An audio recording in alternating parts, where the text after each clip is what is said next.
اللہ رب العالمین کا ہم سب پر بہت بڑا انعام و احسان ہے۔ ہم اپنے اللہ کا جتنا بھی شکر ادا کریں کم ہے کہ جس اللہ رب العالمین نے ہماری زندگیوں کے اندر ایک بار پھر ہمیں یہ نیکیوں کا موسم بہار عطا فرمایا، جس کا آج آخری دن ہے۔ یہ رحمتوں والا اور برکتوں والا مہینہ عطا فرمایا۔ اللہ تعالیٰ سے دعا ہے کہ جو اس کے اندر ہم نے نیک اعمال کیے، اللہ تعالیٰ اپنی بارگاہ کے اندر قبول فرمائے، ان کو ذریعہ نجات بنائے، اور ہم سب کو اللہ تعالیٰ دنیا اور آخرت کے اندر سرخرو فرمائے۔ کہ کسی بھی انسان کی سب سے بڑی خوش قسمتی اور خوش نصیبی یہ ہے کہ اللہ تعالیٰ اس آدمی کو اپنا محبوب بنا لے، پسندیدہ بنا لے۔ اللہ تعالیٰ کے ہاں اس سے بڑا مقام اور مرتبہ کائنات میں کوئی نہیں ہے کہ اللہ رب العالمین کسی سے محبت کرنے لگ جائے، اس کو اپنا پسندیدہ بنا لے، چنیدہ بنا لے۔ یہ اللہ تعالیٰ کے ہاں سب سے اونچا مقام اور مرتبہ ہے۔ اللہ تعالیٰ ہم سب کو نصیب فرمائے۔ صحیح بخاری کے اندر حدیث ہے، محمد الرسول اللہ صلی اللہ علیہ وسلم نے فرمایا کہ اللہ رب العالمین جب کسی آدمی کے ساتھ محبت کرتے ہیں، جب اللہ تعالیٰ کو اس کا کردار، اس کے اعمال پسند آتے ہیں، تو اللہ رب العالمین تمام فرشتوں کے سردار روح القدس جبریل امین، جو اللہ کے تمام انبیاء کے پاس وحی لے کر آتے رہے، اور محمد الرسول اللہ صلی اللہ علیہ وسلم کے پاس بھی وحی لے کر آئے۔ ہر رمضان کے اندر جبریل امین تشریف لاتے تھے، محمد الرسول اللہ صلی اللہ علیہ وسلم سے قرآن مجید سنتے اور سناتے، باقاعدہ قرآن کا دور کیا کرتے تھے۔ تو اللہ رب العالمین جبریل امین کو بلاتے ہیں اپنے پاس، اور بلا کر کہتے ہیں باقاعدہ، اے جبریل، یہ فلاں بندہ فلاں علاقے میں رہنے والا، فلاں محلے میں رہنے والا، فلاں نام کا آدمی، مجھے اس سے بہت زیادہ محبت ہے۔ آج ہم نے اس بات پر غور کرنا ہے، میں نے اور آپ سب نے، کیا ہمارا کردار، ہمارے اعمال ایسے ہیں کہ اللہ تعالیٰ ہم سے محبت کرتا ہے؟ اللہ بلا کر جبریل کو کہتے ہیں، یا جبریل فاحبہ، یہ فلاں آدمی، اس کے اعمال مجھے بہت پسند ہے، تو بھی اس کے ساتھ محبت کر۔ اللہ اکبر۔ پھر جبریل کیا کرتے ہیں؟ نادا فی اہل السماء، تمام آسمان کے فرشتوں کے اندر ندا لگا دیتے ہیں، آواز لگا دیتے ہیں، اور کیا کہتے ہیں کہ یہ فلاں آدمی، اس سے اللہ تعالیٰ نے مجھے محبت کرنے کا حکم دیا ہے کہ اس کے ساتھ محبت کرو، اس کو اپنا پسندیدہ بنا لو۔ جبریل تمام آسمان کے فرشتوں میں یہ ندا لگا دیتے ہیں، آواز لگا دیتے ہیں، اعلان کرتے ہیں کہ اللہ تعالیٰ نے مجھے فلاں آدمی سے محبت کرنے کا حکم دیا ہے، اے فرشتو تم بھی اس کے ساتھ محبت کرو، اس کو اپنا پسندیدہ بنا لو۔ اور فرشتوں کا عدد، فرشتوں کی تعداد جو حدیث میں آئی ہے، بیت المعمور، جیسے آپ کا قبلہ بیت اللہ ہے، کعبۃ اللہ ہے، اسی طرح فرشتوں کے ہاں 7ویں آسمان پر بیت المعمور ہے، جہاں ایک دن میں 70,000 فرشتہ، 70,000 فرشتہ اللہ تعالیٰ کے سامنے سجدہ ریز ہوتا ہے، اور قیامت تک ان فرشتوں کی باری نہیں آنی۔ آپ تو بار بار بیت اللہ جاتے ہیں، کوئی حج کے لیے جاتا ہے، عمرے کے لیے جاتا ہے، بار بار موقع ملتا ہے، لیکن بیت المعمور کے پاس 70,000 فرشتہ اللہ تعالیٰ کے سامنے سجدہ ریز ہوتا ہے، اور قیامت تک باری نہیں آنی۔ اتنا بڑا عدد ہے فرشتوں کا۔ اور پھر فرمایا کہ کوئی ایک آسمان بھی ایسا نہیں ہے کہ جس کے اندر یہ 2 انگلیاں رکھنے کی جگہ خالی ہو، جہاں کوئی نہ کوئی فرشتہ اللہ کے ہاں سجدہ ریز نہ ہو۔ تو ان تمام فرشتوں کے ہاں یہ انسان اللہ تعالیٰ کے ہاں بھی اور ان کے ہاں محبوب ہو جاتا ہے، وہ اس سے محبت کرنے لگ جاتے ہیں۔ کائنات میں اس سے بڑا سٹیٹس اور اس سے بڑا مقام کوئی نہیں ہے۔ اللہ تعالیٰ ہم سب کو یہ مقام عطا فرمائے۔ اب سوال یہ پیدا ہوتا ہے کہ یہ مقام مل کیسے سکتا ہے؟ وہ کون سے اعمال ہیں جن اعمال کے ذریعے انسان اللہ تعالیٰ کے ہاں یہ مقام اور مرتبہ حاصل کر سکتا ہے کہ اللہ تعالیٰ کا پسندیدہ بن جائے، اللہ تعالیٰ اس سے محبت کرنے لگ جائے؟ تو سب سے پہلا عمل، سب سے بنیادی عمل وہ ہے توبہ، استغفار، اللہ تعالیٰ سے معافیاں مانگنا اپنی چھوٹی چھوٹی غلطیوں پر۔ غلطیوں سے کوئی انسان پاک نہیں ہے۔ محمد الرسول اللہ صلی اللہ علیہ وسلم نے فرمایا کل بنی آدم خطاء، آدم کے تمام بیٹے بہت خطا کار ہیں، ان سے بہت غلطیاں ہوتی ہیں، لیکن فرمایا ان میں سب سے بہتر کون ہے؟ وَخَيْرُ الْخَطَّائِينَ التَّوَّابُونَ، ان میں سے سب سے بہتر وہ ہے جو اپنے اللہ سے معافیاں مانگنے والا ہے، توبہ کرنے والا، استغفار کرنے والا ہے، کیونکہ یہ انبیاء کا شیوا ہے۔ اللہ کے سامنے عاجزی اختیار کرنا، اللہ سے معافیاں مانگنا، بطور خاص جو رمضان گزرا، توبہ کا مہینہ، استغفار کا مہینہ، اپنی ذاتی اصلاح کا مہینہ، دلوں کا زنگ اتارنے کے لیے اللہ تعالیٰ نے اس مقدس مہینے کو بھیجا۔ اور محمد الرسول اللہ صلی اللہ علیہ وسلم نے جبریل امین کی وہ دعا پر آمین کہی کہ ایسا آدمی کہ جس کی زندگی میں رمضان کا مہینہ آیا اور وہ اپنے گناہوں کو معاف نہ کروا سکا، اپنی اصلاح نہ کر سکا، جبریل امین بد دعا کر رہے ہیں اور محمد الرسول اللہ صلی اللہ علیہ وسلم اس پر آمین کہہ رہے ہیں۔ ابھی بھی کچھ نہیں بگڑا میرے محترم بھائیوں، آج آخری روزہ ہے، آخری روزہ ہے۔ اللہ تعالی ہمیں اس کا حق ادا کرنے کی توفیق عطا فرمائے۔ آخری افطاری کے وقت مکمل دن عبادت کے اندر لگائیں، استغفار کے اندر لگائیں۔ جو کمی کوتاہی ہو گئی ہے رمضان کے اندر، اللہ تعالیٰ سے معافیاں مانگیں، کثرت سے استغفار کریں، اپنے گناہوں کی لسٹ بنا کر اپنے اللہ کے سامنے پیش ہو جائیں۔ اے اللہ میرا فلاں بھی گناہ ہے، فلاں غلطی ہے، فلاں غلطی ہے۔ جب سچے دل سے انسان اللہ کے سامنے پیش ہو جاتا ہے تو اللہ تعالیٰ اس کے سابقہ گناہوں کو بھی نیکی میں تبدیل کر دیتے ہیں۔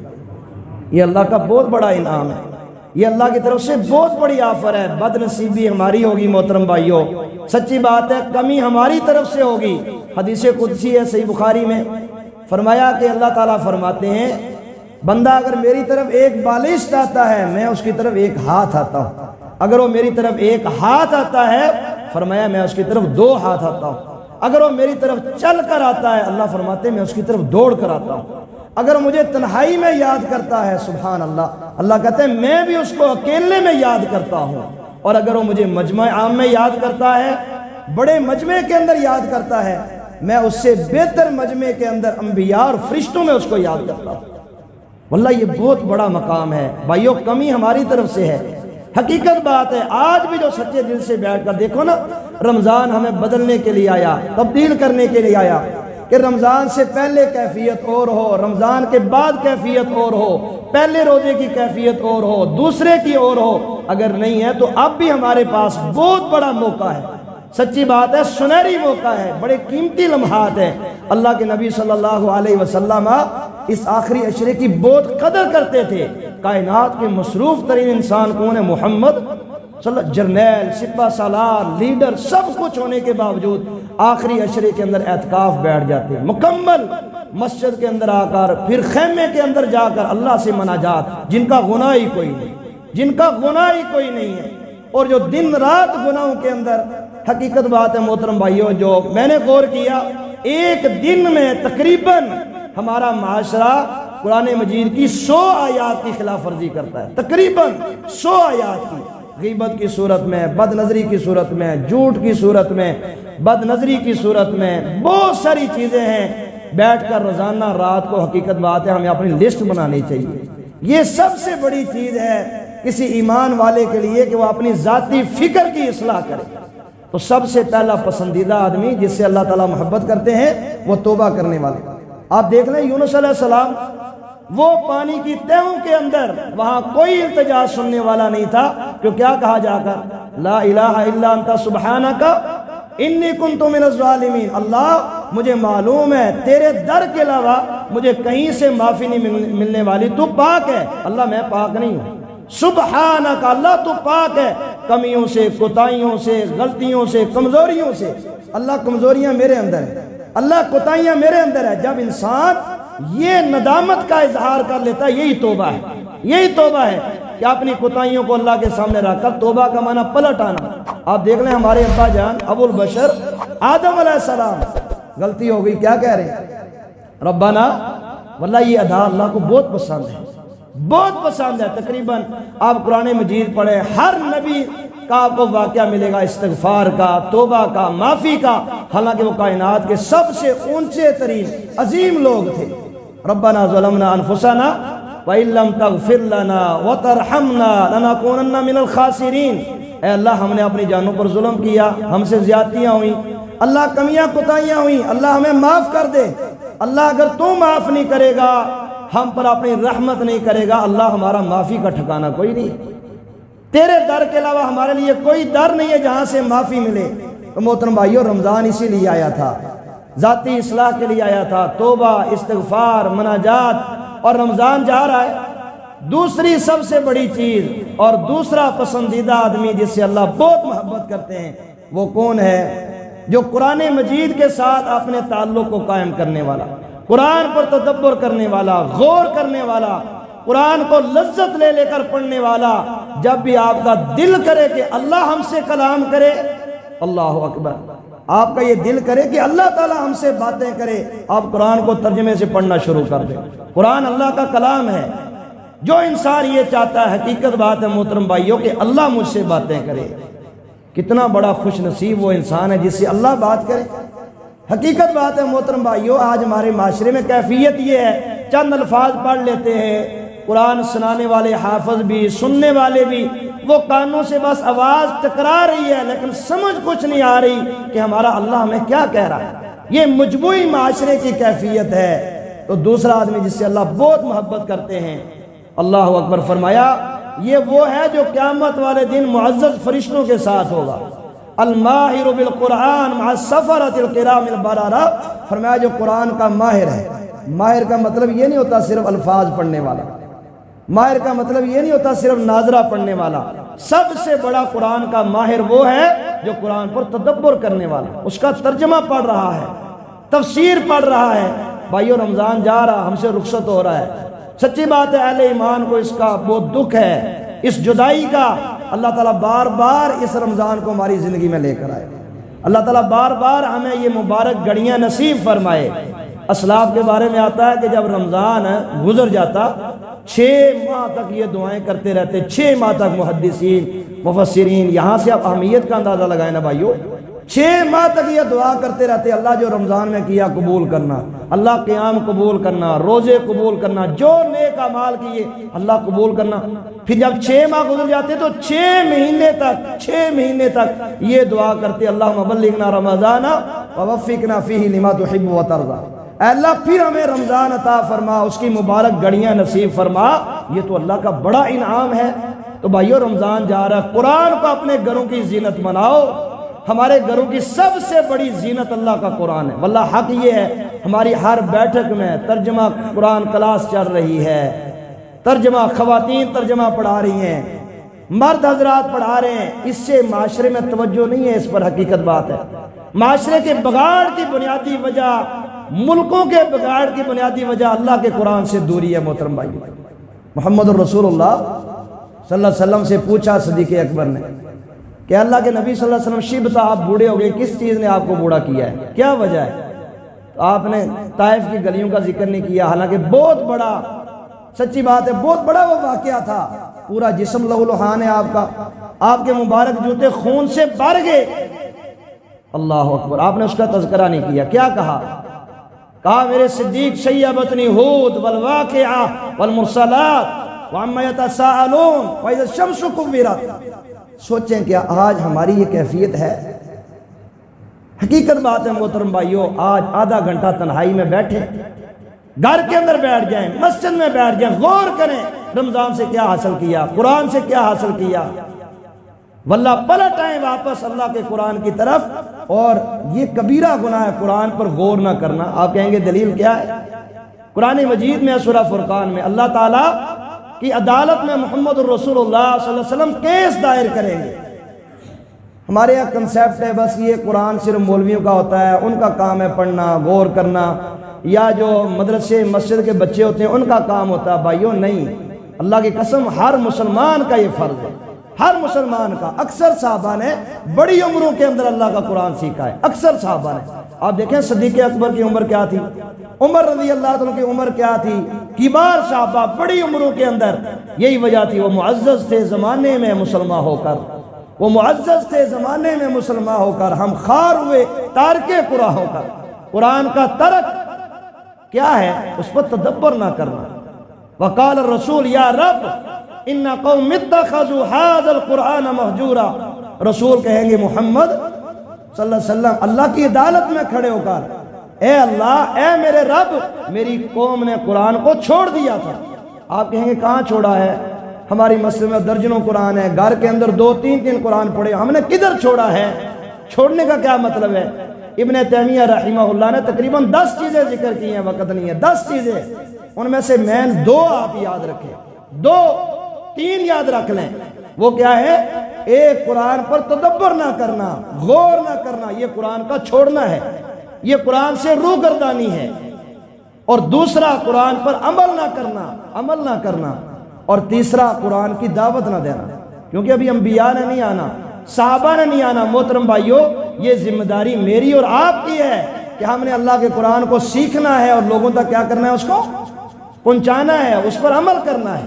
تو 2 آدمی ہو گئے اللہ کے پسندیدہ، پہلا توبہ کرنے والا، اور دوسرا قرآن کے ساتھ اپنے تعلق کو قائم کرنے والا، قرآن کو سمجھنے والا، اس پر غور کرنے والا، اور تیسرا آدمی جس سے اللہ تعالیٰ بہت زیادہ محبت کرتے ہیں، جو اللہ کا پسندیدہ ہے، تیسرا آدمی فرائض کی پابندی کرنے والا۔ یہ نہیں کہ رمضان آیا تو مسجدیں بھر گئیں۔ اسلام صرف رمضان کے لیے تو نہیں ہے محترم بھائیوں، قرآن صرف رمضان کے لیے تو نہیں ہے، قرآن پوری زندگی کے لیے ہے، نماز پوری زندگی کے لیے ہے۔ فرمایا وَاعْبُدْ رَبَّكَ حَتَّى يَأْتِيَكَ الْيَقِينُ، اس وقت تک اللہ کی عبادت کر جب تیرے پاس یقین یعنی موت نہیں آ جاتی، اس وقت تک اللہ کی عبادت جاری رکھ۔ اور سورہ توبہ کی آیت نمبر 5 پڑھ لیں، سورہ توبہ کی آیت نمبر 11 پڑھ لیں، سورہ روم کی آیت نمبر 31 پڑھ لیں۔ ان آیات میں اللہ نے واضح بتایا ہے جو نماز پڑھتا ہے وہ مسلمان ہے، جو نماز نہیں پڑھتا وہ مسلمان نہیں ہے، وہ اپنے ذہن میں مسلمان ہے، وہ اللہ کے ہاں مسلمان نہیں ہے۔ صحیح بخاری میں حدیث ہے، فرمایا وَمَا تَقَرَّبَ إِلَيَّ عَبْدِي بِشَيْءٍ أَحَبَّ إِلَيَّ مِمَّا افْتَرَضْتُ عَلَيْهِ، فرمایا میرا بندہ کسی بھی چیز کے ساتھ میرا اتنا قرب حاصل نہیں کرتا جتنا وہ فرائض کے ذریعے قرب حاصل کرتا ہے۔ فرائض کے ذریعے، سب سے پہلے فرائض ہے، نوافل بعد میں، سنتیں بعد میں۔ جو فرض نماز نہیں پڑھتا اس کے پاس اسلام نہیں ہے، اسلام اس کے پاس بالکل نہیں ہے، وہ خوش فہمی کے اندر مبتلا ہے۔ اللہ کے نبی نے فرمایا صلی اللہ علیہ وسلم، صحیح مسلم حدیث ہے، فرمایا جس آدمی نے عشاء کی نماز جماعت کے ساتھ پڑھ لی فَكَأَنَّمَا قَامَ نِصْفَ اللَّيْلِ، ایسے ہی جیسے آدھی رات تک قیام کرتا رہا۔ اللہ فرشتوں کہتے ہیں آدھی رات تک اس کا قیام لکھو۔ وَمَنْ صَلَّى الصُّبْحَ فِي جَمَاعَةٍ، اور جنہیں صبح کی نماز بھی جماعت کے اندر پڑھ لی فَكَأَنَّمَا قَامَ اللَّيْلَ كُلَّهُ، ایسے ہی جیسے ساری رات قیام کرتا رہا، ساری رات کا قیام۔ ایک رمضان کا قیام آپ نے ماشاءاللہ فضیلتیں حاصل کی، فرمایا من قام رمضان ایمانا واحتسابا غفر له ما تقدم من ذنبه، جس نے رمضان کا قیام کیا ایمان کی حالت میں۔ کیا مطلب ہے اس کا؟ یہ سمجھنے والا مطلب ہے۔ ایمان کی حالت میں کیا مطلب؟ اس میں شرک نہیں تھا، ایمان کی حالت میں اللہ کا حکم سمجھ کر، یہ بھی ایمان ہوتا ہے۔ اور ایمان کی حالت میں یہ ایمان رکھتے ہوئے کہ اللہ اس پر میرا گناہ معاف کرے گا، اس میں ریاکاری نہیں تھی۔ من صام رمضان ایمانا واحتسابا، احتساب کیا ہوتا ہے؟ احتساب، اپنا محاسبہ کرنا، اللہ کے سامنے اپنے آپ کو پیش کر دینا اللہ کی عدالت میں۔ سنتے نہیں آپ عدالتیں احتساب، جو برائے نام ہے جن کی کوئی حقیقت نہیں ہے، لیکن ایک معنی تو سمجھ آتا ہے۔ احتساب، اپنے آپ کو اللہ کی عدالت میں پیش کر دینا، اللہ یہ میری غلطی ہے مجھے معاف کر دے، تو فرمایا اللہ اس کے سابقہ تمام گناہ معاف کر دے گا۔ جس نے اسی طرح لیلۃ القدر کا قیام کیا، اللہ تعالیٰ اس کی سابقہ تمام غلطیاں معاف کر دے گا۔ جس نے اسی طرح رمضان کا قیام کیا، یہ 2 چیزیں بنیاد بنا کر ایمان اور احتساب اللہ اس کے سابقہ تمام گناہ معاف کر دے گا۔ اللہ تعالی ہمیں ایسا ہی بنائے، اللہ تعالیٰ یہ خوشخبریاں ہمیں نصیب فرمائے، ان احادیث کا اللہ تعالیٰ ہمیں مصداق بنائے۔ پہلا آدمی توبہ کرنے والا اور ہر وقت توبہ کو ساتھ رکھنے والا، اور دوسرا قرآن کے ساتھ اپنا تعلق قائم کرنے والا، اور تیسرا آدمی فرائض کی پابندی کرنے والا۔ اللہ کے نبی نے فرمایا صلی اللہ علیہ وسلم، میرا دل کرتا ہے، صحیح بخاری مسلم کی حدیث ہے، میرا دل کرتا ہے کہ ایک مؤذن کھڑا کروں، ایک اقامت کہنے والا امام کھڑا کروں، ثم اخالف الى رجال لا يشهدون الصلاة فاحرق عليهم بيوتهم، پھر میں ان لوگوں کے پاس جاؤں جو اللہ کے گھر میں فرض نماز کے لیے اکٹھے نہیں ہوتے، میں ان کے گھروں کو ان پر جلا کر رکھتا۔ محترم بھائیو، فرض نماز مسجد میں، ابن ماجہ میں حدیث ہے، من سمع النداء فلم يجب فلا صلاة له، یہ میری بات نہیں ہے، فرمایا جس نے اذان سنی اور اس کے باوجود اللہ کے گھر میں نہ آیا، فرمایا اس کی اپنے گھر میں کوئی نماز نہیں، دکان پر کوئی نماز نہیں، بازار میں کوئی نماز نہیں، ہاں سفر میں جا رہا، مسجد قریب نہیں، وقت ہو گیا، پڑھ لیا تو ساری زمین مسجد ہے، لیکن موجود ہونے کے باوجود ہاں گھر میں نوافل پڑھیں جتنے پڑھتے ہیں، سنتیں پڑھیں۔ فرمایا اپنے گھروں کو قبرستان نہ بناؤ، گھروں کے اندر نماز پڑھو۔ اللہ کے نبی صلی اللہ علیہ وسلم صحابہ اکثر نوافل نماز سنتے بھی، فجر کی سنتے بھی گھروں کے اندر پڑھ رہے ہیں، اس کے ذریعے گھروں میں برکت آتی ہے۔ اور چوتھا آدمی جس سے اللہ تعالیٰ سب سے بڑھ کر محبت کرتے ہیں، جس کے لیے قبر کا کوئی عذاب نہیں ہے، جس کے لیے حشر کا کوئی عذاب نہیں ہے، اللہ تعالیٰ ہمیں ان میں شامل فرمائے۔ اور چوتھا آدمی کون ہے؟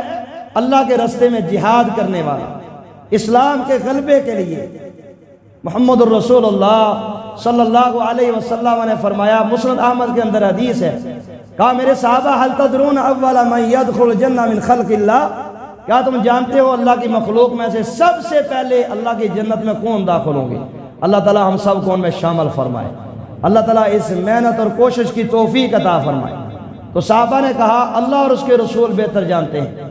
تو آگے اللہ کے نبی صلی اللہ علیہ وسلم نے مجاہدین کے اوصاف گنوائے، فرمایا وہ لوگ جن کے ذریعے اسلامی سرحدیں محفوظ ہوتی ہیں، دو دشمن کے مد مقابل میدان میں کھڑے ہوتے ہیں، ناپسندیدہ حالات سے جن کے ذریعے بچا جاتا ہے۔ پھر فرمایا اللہ کے راستے میں ہجرت کرنے والے، یہ حدیث کا ترجمہ بتا رہا ہوں، اور دنیا کا بہت زیادہ مال و متاع اکٹھا نہ کرنے والے فقراء، اور آگے پانچویں صفت فرمایا وَيَمُوتُ أَحَدٌ وَحَاجَتُهُ فِي صَدْرِهِ، ان میں سے ایک فوت ہوتا ہے، اس کی خواہشات اس کے سینے کے اندر دبی رہ جاتی ہیں۔ قیامت والا دن اللہ تعالیٰ فرشتوں کو کہیں گے آؤ میرے بندوں کو سلام کرو۔ فرشتے کچھ تھوڑا نخرہ کریں گے، جیسے آدم علیہ السلام کے سامنے سجدہ کرتے ہوئے کیا تھا، کہیں نحن سکان سمائک، اللہ ہم تو تیرے آسمانوں کے رہنے والے، تیری مخلوق میں سے سب سے بہترین۔ اللہ تعالیٰ پھر یہ پانچ اوصاف گنوا کے مزید دو اور ساتھ بتائیں گے۔ اللہ کہیں گے انہم کانوا عبادا، یہ ایسے میرے بندے تھے لا یشرکون بی شیئا، جنہوں نے کبھی میرے ساتھ شرک نہیں کیا اور ہر وقت میری عبادت کرتے رہے۔ پھر فرشتے ہر دروازے سے ان پر داخل ہوں گے اور کیا کہیں گے؟ سلام علیکم بما صبرتم فنعم عقبی الدار، سلام ہو تم پر اس وجہ سے جو تم نے اللہ کے راستے میں زخم کھا کر بھی صبر کیا، فنعم عقبی الدار، تو آخرت کے گھر کا، جنت کا بہت اچھا انتظام۔ تو سورہ صف کے آغاز میں اللہ نے اس محبت کا ذکر کیا، فرمایا ان اللہ یحب الذین یقاتلون فی سبیلہ صفا کانہم بنیان مرصوص، فرمایا اللہ تعالیٰ ان لوگوں سے محبت کرتا ہے، وہ اللہ کے پسندیدہ ہیں جو اللہ کے راستے میں صف باندھ کر دشمن کے مد مقابل صف آرا ہوتے ہیں۔ یہی وجہ ہے کہ اللہ کے نبی صلی اللہ علیہ وسلم نے مکہ مدینہ میں ہونے کے باوجود حج صرف ایک کیا، اور جن غزوات میں خود اللہ کے نبی صلی اللہ علیہ وسلم شریک رہے بنفس نفیس، وہ 27 غزوات تھے، اور آپ کی زندگی میں جو غزوات ہوئے وہ 87 غزوات تھے۔ یہی وجہ تھی سب سے پہلا رمضان، ابھی صحابہ نے 17 روزے رکھے ہیں۔ کفر اسلام کی سب سے پہلی جنگ بدر، 14 صحابہ اکرام روزے کی حالت میں جنگ بدر میں شہید ہوتے ہیں۔ معاذ اور معوذ 13-14 سال کے بچے جن کے ذریعے اللہ تعالیٰ نے ابو جہل کو جہنم واصل کیا۔ یہی رمضان کا مہینہ تھا، مکہ فتح ہو رہا ہے۔ 10 رمضان کو 10,000 کا لشکر لے کر محمد الرسول اللہ صلی اللہ علیہ وسلم مکہ میں داخل ہو رہے ہیں اور پڑھتے جا رہے ہیں جاء الحق وزہق الباطل ان الباطل کان زہوقا، یہی وہ مکہ تھا جہاں سے محمد الرسول اللہ صلی اللہ علیہ وسلم روتے ہوئے نکلے تھے، اور آج پوری آن و شان کے ساتھ داخل ہو رہے ہیں۔ انشاءاللہ اسی طرح اللہ تعالیٰ کشمیر میں فتح عطا فرمائے گا، ہندوستان ٹوٹے گا انشاءاللہ۔ یہ میری باتیں نہیں محترم بھائیو، 20ویں حدیث میں ہے کہ امام مہدی کے آنے سے پہلے، عیسیٰ علیہ السلام کے آنے سے پہلے ابھی بڑی بڑی جنگیں جو ہیں اسلام کی وہ باقی ہیں۔ یہود کا خاتمہ باقی ہے، دجال کا خاتمہ باقی ہے۔ 20ویں حدیث میں فرمایا اس سے پہلے غزوہ ہند ہوگا، اور ہندوستان کے حکمرانوں کو زنجیروں میں جکڑا جا رہا ہوگا، تو وہاں سے امام مہدی آ جائیں گے اور عیسیٰ علیہ السلام آ جائیں گے۔ یہی تاریخ رقم کرتے ہوئے یہ کل کا واقعہ ہے۔ پونچھ کے اندر ایک مجاہدین نے بہت بڑا مارکا الحمدللہ، جس کے اندر انڈین فوج کی پوری گاڑی جو ہے وہ تباہ کر دی۔ اللہ تعالیٰ ہمارے ان مجاہدین کی مدد فرمائے، نصرت فرمائے، اللہ تعالیٰ ان کو غلبہ عطا فرمائے، اور جو میدانوں کے اندر ہیں اللہ تعالیٰ ان کو ثابت قدم فرمائے، اور جو جیلوں کے اندر ہے اللہ تعالیٰ ان کو رہائیاں نصیب فرمائے، اور ہم سب کو اللہ تعالیٰ اپنے پسندیدہ بندوں کے اندر شامل فرمائے۔ سب سے پہلے توبہ کرنے والا، اپنی غلطیوں کا اقرار کرنے والا، اپنے دل کو، اپنے آپ کو، اپنے معاشرے کو گناہوں سے پاک کرنے والا، اور دوسرا آدمی قرآن مجید کو سمجھنے والا اور قرآن سے محبت کرنے والا عملی، اور تیسرا آدمی فرائض کی پابندی کرنے والا رمضان کے بعد بھی، اور چوتھا جو اللہ کے راستے میں جہاد کرنے والا ہے اور جہاد کا علم بلند کرنے والا ہے۔ سبحان ربک رب العزت عما یصفون وسلام علی المرسلین والحمد للہ رب العالمین۔